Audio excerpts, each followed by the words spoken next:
में उपस्थित कोशिकाओं में यानी कि cell organelles present in a cytoplasm. अब इसमें कितने पार्ट होते हैं हमारे? एक तो होता है सबसे पहले अंतःप्रायदिक जालिका एंडोप्लाज्मिक रेटिकुलम। दूसरा क्या होता है? गोल्गी उपकरण, इसको बोलते हैं गोल्गी कॉम्प्लेक्स। तीसरा लाइसोसोम, फिर माइटोकॉन्ड्रिया, लवक यानी कि पेस्टिड्स, राजधानियां, वैक्यूल्स और कार्बाई, सेंट्रोसोम्स, राइबोसोम और माइक्रोमोटीज। इसमें सबसे पहले क्या है हमारा? अंतःप्रायदिक जालिका। अंतःप्रायदिक जालिका यानी कि एंडोप्लाज्मिक रेटिकुलम। ठीक है, ये क्या है? ये नलिकाओं तथा चपटी थैलियों का एक संजाल है, मतलब एक तरह से एक नेट है किसका? ट्यूब्स का और फ्लैटेंड सैक्स का। ठीक है, it is a net of a flattened sac and tubules. ये स्तनधारी जीवों की लाल रक्त कणिकाओं के अतिरिक्त लगभग जीवों के केंद्रक युक्त कोशिकाओं में पाई जाती है। मतलब it is found in RBC as well as in the cells with nucleus of mammals. मतलब जो जीवधारी होते हैं, जो मैमल्स होते हैं हमारे जैसे, उनकी रेड ब्लड सेल्स में पाई जाती है। और कहां पाई जाती है? जो हमारी यूकैरियोटिक सेल है, क्योंकि यूकैरियोटिक सेल में क्या होता है? हमारा केंद्रक पाया जाता है। ठीक है, और प्रोकैरियोटिक में नहीं पाया जाता है। अगला पॉइंट क्या है? कोशिका कला में केंद्रिका द्रव्य में होते हुए केंद्र कला तक विस्तृत है। मतलब ये इसका जो एक्सपेंशन है, यानी कि कहां से कहां तक पाया जाएगा? ये कहां तक पाया जाएगा? कोशिका कला से लेकर केंद्र कला तक। It extended from cell membrane to nucleus membrane in cytoplasm. ठीक है, इसके भीतर का स्थान क्या बोलते हैं हम? Lumen. It's interior part known as the lumen. Clear है यहां तक? ठीक है, स्टॉप में देखो, राइबोसोम की उपस्थिति के आधार पर अंतःप्रायद्वीपी जालिका जो है कितने टाइप की होती है? हमारी 2 टाइप की होती है। Types of endoplasmic reticulum on the basis of ribosome present. मतलब राइबोसोम प्रेजेंट है, उसके आधार पर हम बता सकते हैं कि जो एंडोप्लाज्मिक रेटिकुलम है वो कितने टाइप की होती है? 2 टाइप की। कौन कौन से? एक तो होती है चिकनी सतह वाली और एक होती है खुरदरी सतह वाली। ठीक है, यानी कि स्मूथ सरफेस्ड और रफ सरफेस्ड। अब सबसे पहले बात करते हैं हम स्मूथ सरफेस्ड ईआर की। स्मूथ सरफेस्ड ईआर, ठीक है, यानी कि चिकनी सतह वाली अंतःप्रायद्वीपी जालिका। इसमें क्या होता है? सबसे पहले यह नलिकाओं के संजाल के रूप में होती है। It is in the form of a tubule of network. मतलब एक तरह से संजाल होता है, मतलब जाल टाइप में, नेट टाइप में। जैसे देखा होगा बहुत सारे धब्बे से इकट्ठे कर दिए जाए, उस तरह से जाल बना होता है। जाल देखा ना, नेट, उस तरीके से होता है ये। ठीक है, कार्बोहाइड्रेट तथा लिपिड्स का संश्लेषण। ये जो हमारी चिकनी सतह है ना, जो चिकनी सतह वाली अंतःप्रायद्वीपी जालिका है, ये क्या करती है? कार्बोहाइड्रेट तथा लिपिड्स का संश्लेषण करती है, यानी कि synthesis of carbohydrate and lipids. ठीक है, इनका सिंथेसिस करेगी, यानी कि इनका एक तरह से पाचन करेगी।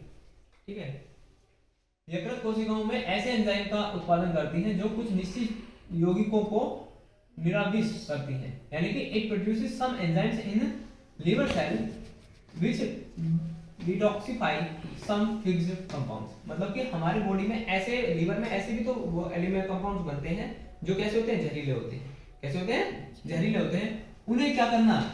उन्हें डिटॉक्सिफाई करना, यानी कि एक तरह से निराविष कर देना, मतलब उनके विष को खत्म कर देने का काम भी किसका होगा? चिकनी सतह प्रायद्वीपी जालिका का होगा। ठीक है, मांसपेशियां कोशिकाओं के संकुचन में, मतलब जब हमारी मांसपेशी है तो संकुचन करते हो, उनको एक्सपेंशन करते हो, जब संकुचन होता है यानी कि ये कांटेक्ट होती है, तो उसमें हेल्प कौन सी करेगी? चिकनी सतह वाली अंतःप्रायद्वीपी जालिका। मस्तिष्क कोशिकाओं में स्त्री तथा पुरुष के हार्मोन्स का संश्लेषण करती है, यानी कि synthesis of hormones of a male and female in brain cell. हमारे जो ब्रेन है, जो ब्रेन की सेल्स हैं, उसमें किसका हार्मोन जो बनेंगे उनका संश्लेषण कहां से होगा? चिकनी सतह वाली अंतःप्रायद्वीपी जालिका। क्लियर है ये बात? सही है। चलो देखो, हमारी दूसरी ईआर क्या है? रफ सरफेस्ड ईआर, यानी कि खुरदरी सतह वाली अंतःप्रायद्वीपी जालिका। इसमें क्या है? इसे हम कहते हैं कड़ी में अंतःप्रायद्वीपी जालिका भी कहते हैं, यानी कि इसके ऊपर क्या पाए जाते हैं? राइबोसोम पाए जाते हैं। राइबोसोम के छोटे छोटे कण पाए जाते हैं, इस कारण से इसे क्या बोल देते हैं? कड़ी में, यानी कि ग्रेनुलर एंडोप्लाज्मिक रेटिकुलम भी इसे बोलते हैं। ठीक है, आगे देखते हैं। इसकी सतह पर राइबोसोम्स उपस्थित होते हैं, जैसा मैं बता रहा था, ribosome present on the its surface. आगे देखो, कोशिका झिल्ली तथा प्रोटीन का संश्लेषण, इसमें किस किसका होता है भाई? इसमें होता है हमारा synthesis of protein and cell membrane, जबकि पीछे वाली जो थी हमारी चिकनी सतह वाली जो थी उसमें होता था कार्बोहाइड्रेट्स और लिपिड्स का। इसमें किस किसका होगा? Protein and cell membrane. इस पर उपस्थित राइबोसोम प्रतिलिपिकरण प्रक्रिया द्वारा अनेक प्रोटीन का संश्लेषण करते हैं। प्रतिलिपिकरण क्या होता है? अपनी जैसी प्रतियों को बनाना, बार बार अपनी कॉपी बनाना, एक तरह से अपनी कॉपी करना। Due to the presence of ribosome it synthesis more protein by translation और रेप्लिकेशन। कुछ श्वेत कणिकाएं अथवा ल्यूकोसाइट्स जिन्हें हम बोलते हैं में यह जालिका प्रतिरक्षियों का निर्माण करते हैं, यानी कि एंटीबॉडीज जो बनाई जाती हैं। तो कुछ WBC जो हमारी बॉडी में WBC होती है, यानी कि व्हाइट ब्लड सेल्स बोलते हैं, तो उनमें क्या है, जो एंटीबॉडी तुम्हारी बनती है, जैसे किसी भी रोग से लड़ने की क्षमता एंटीबॉडी होती है, ठीक है, तो उसका निर्माण किसमें होगा? हमारा इसी में होगा, खुरदरी सतह वाली अंतःप्रायदिक, ठीक है। It also made antibodies in leucocytes और WBC, ठीक है। लास्ट क्या है?